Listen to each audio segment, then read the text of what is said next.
Why right now does the world seem so bothered by the Adventist message? While many go about their routines unaware, something quiet and dangerous is happening. Voices are being silenced. Churches are being watched. The freedom to preach certain truths is becoming a threat. And at the center of it all is a church. A message. A people who refuse to be silenced. Today you will understand what is behind this silent pressure, and what it reveals about the prophetic times we are living in. Why do they want to silence Adventists before the Sunday law? What makes Adventists so uncomfortable? The question that many avoid asking is simple. Why is the Adventist message so uncomfortable? The answer lies in the pillars that support this faith, doctrines that not only challenge traditions but directly confront the religious and political systems of the world. The Sabbath as God's seal is one of those pillars. In a world that enshrines Sunday, Adventists stand firm in keeping the seventh day as a sign of loyalty to the Creator. This is not just a liturgical issue, it is a prophetic stance. The investigative judgment, another central doctrine, teaches that we are already living in a time of heavenly examination, where every decision counts. This idea dismantles the comfort of superficial salvation and calls for personal responsibility. The three angels' messages, proclaimed in Revelation 14, warn the world against false religious systems, call for a return to true worship, and announce the imminent judgment. There is no way to soften this message without diluting it, and it is, in essence, a denunciation of error. In addition, Adventists strongly advocate the separation of church and state, resisting any form of alliance between religion and civil power. In times of growing religious influence and law, this position becomes uncomfortable, and even dangerous for those seeking ideological control. These pillars are not just internal beliefs. They are a direct challenge to established structures. And that is why, for many, the Adventist message needs to be silenced. The Sunday Law Prophecy. For decades, Adventists have been announcing something that many considered exaggeration or conspiracy theory, the imposition of a mandatory Sunday law, a decree that will require worship on the first day of the week, as opposed to the biblical Sabbath. But this prophecy did not arise from human speculation. It is based both on Scripture and on the prophetic writings of Ellen White. In the book The Great Controversy, she describes a time when religious freedom will be sacrificed in the name of social and spiritual unity, and Sunday will be imposed by law as a holy day. This will mark a turning point in the conflict between good and evil. In the Bible, we find signs that point to this scenario. Revelation 13 speaks of a beast that exercises authority over the earth and imposes a system of worship. An image of religious power allied with civil power, demanding obedience under threat of boycott and persecution. For a long time, this idea seemed distant. But today, we see global leaders openly discussing the need for a Sunday rest for climate, social, and even mental health reasons. Laws are being proposed in several nations, not in the name of faith, but with seemingly neutral arguments. The prophecy is becoming increasingly plausible. The stage is being set. And many still do not realize that what is at stake is not just a day, but faithfulness to God's commandment. Do you believe that the world is really preparing for a Sunday law disguised as good intentions? Comment below, I want to know what you think about this. The role of religious freedom.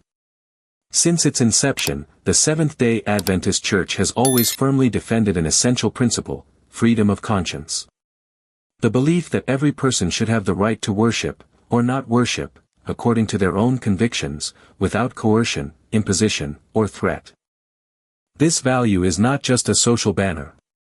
It is deeply rooted in the Bible. God never forced worship.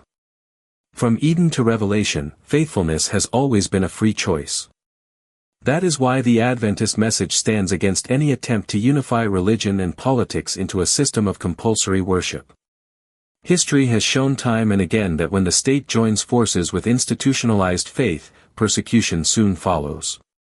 Imperial Rome, the Middle Ages, the Inquisition, the examples are clear. Today, we see a subtle movement gaining momentum, laws being proposed under the pretext of protecting the family, restoring values, or preserving the environment, but which, at heart, open the door to restricting religious freedom. Silencing Adventists, therefore, is not just a reaction to the discomfort caused by their doctrines. It is a strategic move. Because preventing this message from continuing to be preached means removing one of the last barriers that still warn the world against prophetic error. Defending religious freedom today is more than a right, it is a spiritual necessity in light of what is to come. Internal pressure and subtle spiritualism. The threat to the Adventist message does not come only from outside. Within the church itself, there is a silent struggle going on, and it is perhaps even more dangerous.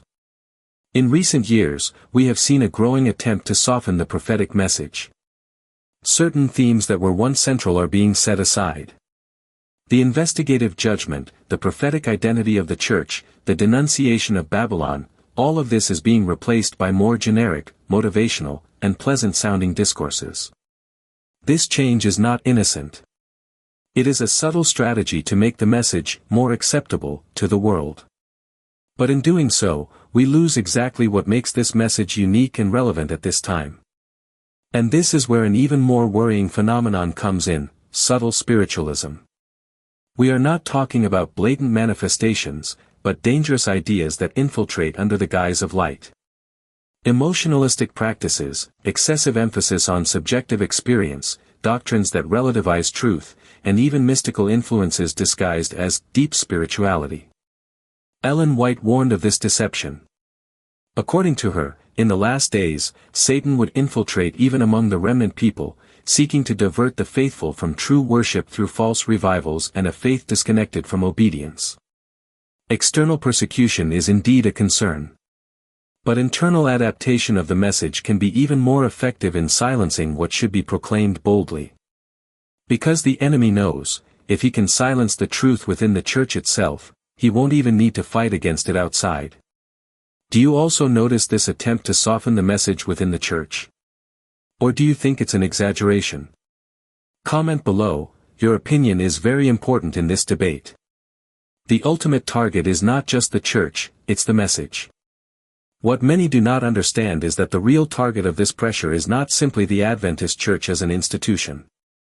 What is at stake goes far beyond walls, temples, or hierarchies. What really bothers them is the message it carries, the prophetic truth that challenges the powers of this world. The persecution is not against a human organization, but against the biblical truth it proclaims. It is a spiritual conflict, where opposing forces try to silence the voice that announces judgment, the separation between right and wrong, and faithfulness to the Sabbath. When they try to weaken the church from within, or restrict its freedom from without, what they really want is to stifle this message of hope and warning. That is why the clash is intense, because the eternal destiny of millions is at stake. The end is closer than you think. The prophetic signs are becoming increasingly evident. Never before in history have we seen so much movement confirming what the Bible, and the writings of Ellen White, had already announced. The growing union between church and state, the global debate on Sunday rest, and attempts to control religious conscience are realities visible before our eyes. These events are not a coincidence. They are pieces that fit into the great conflict between good and evil, and we are living in the final chapters of this story. Each new law, each new pressure, is a clear reminder, the end time has come. And in this scenario, the Adventist message is not only relevant, it is urgent. Being alert and faithful has never been more crucial than it is now. It is a time for vigilance and faithfulness. We cannot allow fear or complacency to silence us in the face of intensifying pressures. Every Adventist has a fundamental role, to be light and salt in this world, courageously proclaiming the truth that saves. No matter the cost, the message must continue to be preached with firmness and love. They may try to silence the church, but they will never be able to erase the truth. If this video has brought you some light, leave your like, share it with friends and family, and subscribe to the channel so you don't miss the next content. We want to reach every person who is still spiritually asleep, and you can help spread this message. In the next videos, we will delve even deeper into this topic, bringing revelations and essential guidance for the last days. See you in the next video.